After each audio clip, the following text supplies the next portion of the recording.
पूर्व के लेक्चर में हमने केमिकल इंसेक्टिसाइड के क्लासिफिकेशन को देखा।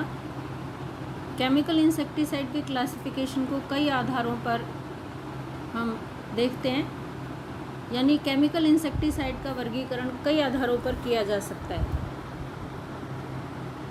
जैसे कि डेवलपमेंटल स्टेजेस जिनको नष्ट किया जाता है टॉक्सिकेंट के द्वारा, उसके आधार पर, प्राइमरी रूट ऑफ एंट्री के आधार पर, केमिकल नेचर ऑफ टॉक्सिकेंट्स के आधार पर और मोड ऑफ एक्शन के आधार पर। पहले 3 बेसिस हम देख चुके हैं, पहले 3 आधार का क्लासिफिकेशन हम देख चुके हैं। आज हम देखेंगे mode of action. Mode of action के आधार पर अगर हम देखें तो इंसेक्टिसाइड्स को उनकी रेस्पिरेटरी ट्रैक और उनका जो नर्वस सिस्टम है उसको प्रभावित करके नष्ट किया जाता है। मेनली यही 2 एक्शन होते हैं इंसेक्टिसाइड्स के।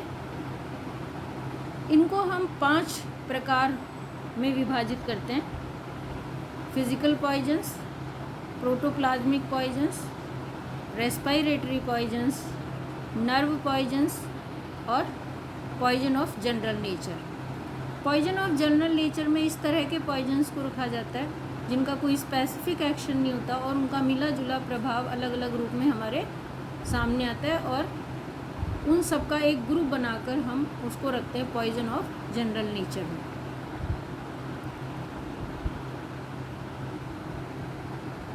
अब हम देखते हैं फिजिकल पॉइजन्स।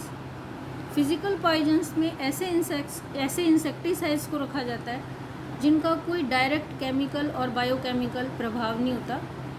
फिजिकल एक्शन के द्वारा इंसेक्ट्स को किल किया जाता है।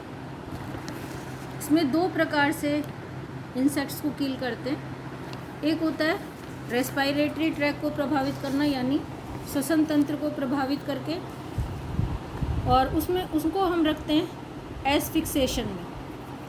एस्फिक्सेशन में जो एक्शन है उसमें जो श्वसन रंध्र हैं इंसेक्ट की बॉडी के ऊपर, जिनको हम स्पाइरेकल्स कहते हैं, उनको क्लोज कर दिया जाता है, और उसके द्वारा फिर जो रेस्पिरेटरी ट्रैक है वो बंद हो जाता है, क्लोज हो जाता है, और उससे सांस अवरुद्ध हो जाती है, ब्रीदिंग प्रॉब्लम होती है और इंसेक्ट नष्ट हो जाते हैं।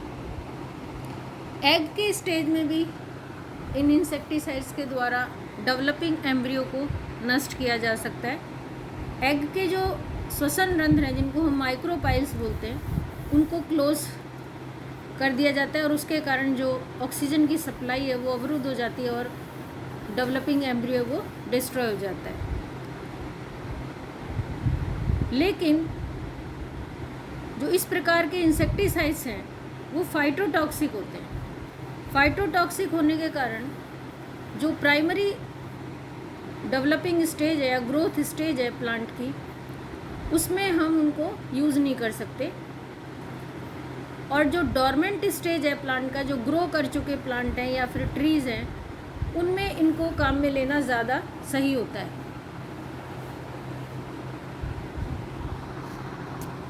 फाइटोटॉक्सिसिटी जो ग्रो कर चुके प्लांट्स हैं, मैच्योर प्लांट्स हैं, उनमें उतना ज़्यादा प्रभाव नहीं दिखाती, उतना ज़्यादा नुकसान उसका नहीं होता और हम पेस्ट को कंट्रोल कर पाते हैं।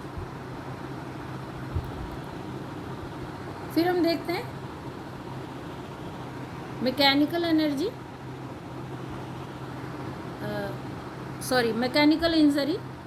मैकेनिकल इंजरी में जो इंसेक्ट का आउटर सरफेस है, जो उसका आउटर कवर है और आउटर ऑर्गन्स हैं, बॉडी पार्ट्स हैं, उनको अगर नुकसान होता है किसी भी कारण से, तो वो जो नुकसान है, उसका जो डैमेज है, उसके कारण भी इंसेक्ट की डेथ होती है।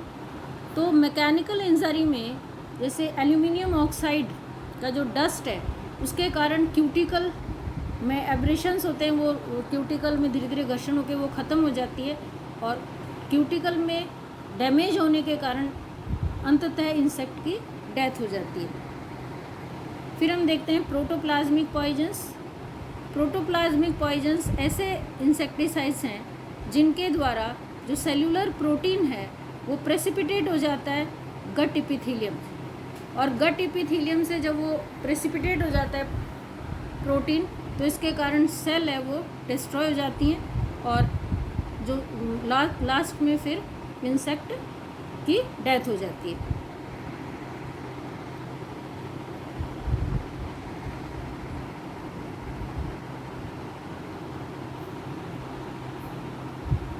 फिर हम देखते हैं रेस्पिरेटरी पॉइजन्स। रेस्पिरेटरी पॉइजन्स में जो रेस्पिरेशन प्रोसेस है उसमें काम आने वाले जितने भी एंजाइम्स हैं, उन एंजाइम की क्रियाविधि को, उनकी एक्टिविटी को इनहिबिट किया जाता है और उसी के कारण सेल की जो इंसेक्ट है पेस्ट उसकी डेथ होती है। पूरा रेस्पिरेटरी प्रोसेस 3 स्टेजेस में पूरा जैसे होता है, ग्लाइकोलिसिस, क्रेब साइकिल और इलेक्ट्रॉन ट्रांसपोर्ट चेन। और इन तीनों स्टेजेस को जो रेस्पिरेटरी पॉइजन्स हैं, रेस्पिरेटरी पॉइजन इंसेक्टिसाइड्स हैं, टॉक्सिकेंट्स हैं, वो प्रभावित करते हैं। और इनके जो एंजाइम्स इन तीनों स्टेजेस पर रेस्पिरेटरी एंजाइम्स जो पूरी बायोकेमिकल रिएक्शंस के लिए आवश्यक होते हैं, उनके प्रोसेस को इनहिबिट कर दिया जाता है, जिससे फेलियर ऑफ रेस्पिरेशन होता है और इंसेक्ट डेथ, लास्ट में इंसेक्ट की डेथ हो जाती है। और इस प्रकार से हम पेस्ट कंट्रोल कर पाते हैं। फिर हम आते हैं नर्व पॉइजन पर। नर्व पॉइजन 3 तरह से सामान्यतः उनका एक्शन होता है, उनकी क्रिया होती है इंसेक्ट बॉडी पर। First narcotics, second axonic poisons होते हैं और थर्ड सिनेप्टिक पॉइजन्स होते हैं। नार्कोटिक्स में मेनली जो फैटी टिश्यूज़ हैं या वसा के जो टिश्यू हैं, उनमें इनका स्टोर होता है, क्योंकि ये फैट सोल्यूबल होते हैं और उसमें स्टोर होने के कारण जो न्यूरॉन की शीथ है, नर्व शीथ है, उसमें भी इनका ये स्टोर हो जाते हैं और जो ब्रेन के लाइपोप्रोटीन्स है उसमें ये स्टोर हो जाते हैं और इस तरह ये पूरे जो नर्वस सिस्टम है उसको धीरे धीरे नष्ट करते हैं। इसमें मेनली क्लोरीन, ब्रोमीन और फ्लोरीन के जो कंटेंट वाले इंसेक्टिसाइड्स हैं, नेक्रोटिक्स हैं, वो आते हैं और इसके कारण जो इंसेक्ट है वो अनकॉन्शियस होते हैं और फिर वो नष्ट हो जाते हैं।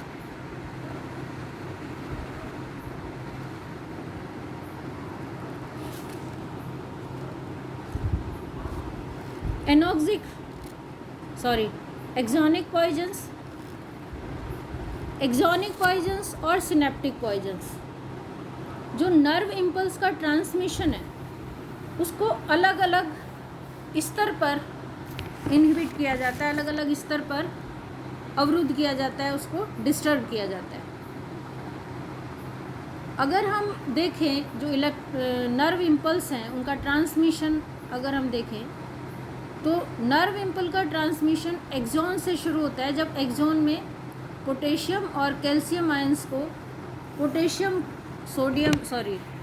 और सोडियम आयंस का जो एक्सचेंज होता है, तो सोडियम पोटेशियम एक्सचेंज पंप के द्वारा उनका जो कंसंट्रेशन है न्यूरॉन या एक्सॉन की जो मेम्ब्रेन है उसके आउटर और इनर साइड में, और जो इलेक्ट्रिक पोटेंशियल वहाँ पर मेंटेन रखा जाता है इम्पल्स के प्रोपोगेशन के लिए, ट्रांसमिशन के लिए, उसमें अगर डिस्टरबेंस आता है तो जो एक्सोनिक प्रोसेस है उसको डिस्टर्ब करके इंसेक्ट पेस्ट को नष्ट किया जाता है। दूसरे होते हैं सिनेप्टिक पॉइजन्स।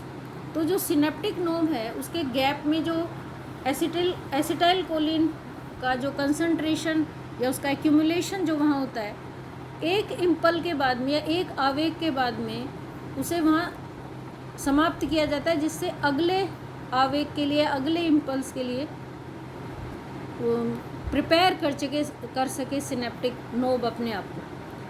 तो ये जो प्रिपरेशन होती है नेक्स्ट इम्पल्स के लिए, वो एसिटाइल कोलिन के हाइड्रोलाइज्ड होने के बाद होती है, और एसिटाइल कोलिन का जो हाइड्रोलाइजेशन होता है वो एसिटाइल कोलिन एस्ट्रेज एंजाइम के द्वारा होता है। अगर acetyl choline esterase enzyme acetyl Colin को हाइड्रोलाइज न कर पाए और उसे एसिटिक एसिड और कोलिन में कन्वर्ट ना हो एसिटाइल कोलिन, तो ऐसी स्थिति में जो इम्पल्स है वो कंटिन्यूअस मिलते रहेंगे रिपीटेडली विदाउट एनी ब्रेक, और उसके कारण जो बॉडी पार्ट है या जो भी एक्शन उसके जो इम्पल्स के प्रतिक्रिया देने वाला जो बॉडी पार्ट है वो रेस्टलेस कंडीशन में आ जाएगा और जो बॉडी है वो पैरालाइज्ड हो जाएगी और धीरे धीरे जो इंसेक्ट है वो उसकी डेथ हो जाएगी रेस्टलेस कंडीशन में आने के कारण।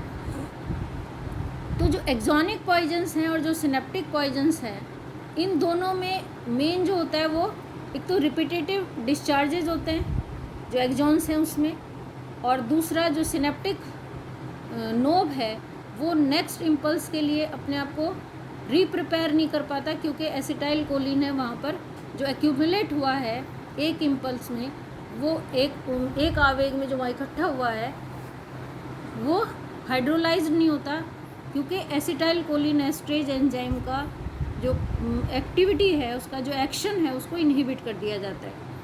और इन दोनों प्रोसेस के द्वारा जो नर्वस सिस्टम है उसको डायरेक्ट इफेक्ट डाला जाता है और उसके कारण डेथ की जो इंसेक्ट है उसकी डेथ हो जाती है। फर्स्ट जैसे एक्सोनिक पॉइजन्स, तो axonic poisons act primarily by interrupting normal axonic transmission of the nervous system. The chlorinated hydrocarbons and pyrethroids are believed to disrupt normal transmission along the axon. Cyclodines and pyrethroids are believed to induce changes in axonic membrane permeability, causing repetitive discharges, and such discharges result in convulsions, paralysis and death. इसी तरह से जो synaptic poisons हैं उनमें the nerve poisons essentially interfere with the function of the enzyme acetyl choline esterase, due to which the acetyl choline synthesised in the synaptic gap of the neurons during conduct of impulses is not hydrolysed into acetic acid और choline. As a result, nerve continues to transmit the impulses and also produce several coactive substances that are toxic to the insects and hinder the normal nerve conduction, causing tremors, convulsions and paralysis, and finally cause death of the insect.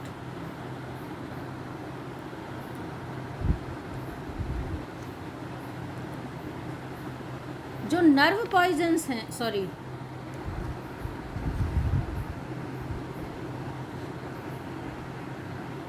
Poison of general nature में, in case of certain insecticides either their mode of action और the sequence of actions are not properly known, जैसे aldrin, chlordane और toxaphene. ये induce करते हैं delayed neurotoxic effect, nerves को effect करते हैं। रोटेनॉन, रायनिया, सेबाडिला, ये तीनों जो प्लांट ओरिजिनेटेड इंसेक्टिसाइड्स हैं, और phenothiazine reduce muscular depression. In case of ryania, the alkaloid ryanodine disrupts the excitable membrane of muscles, which results in up to a 3-fold increase in oxygen consumption, followed by flaccid paralysis and death.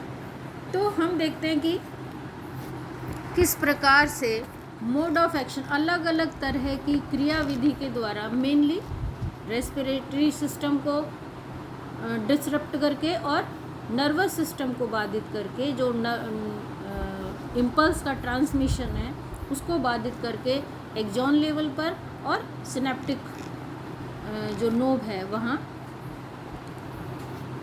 Insect pest की जो समस्या है उसको control किया जा सकता है, paste को कंट्रोल किया जा सकता है और हम अपने जो क्रॉप है उसको सेव रख सकते हैं, बचा कर रख सकते हैं। थैंक्स।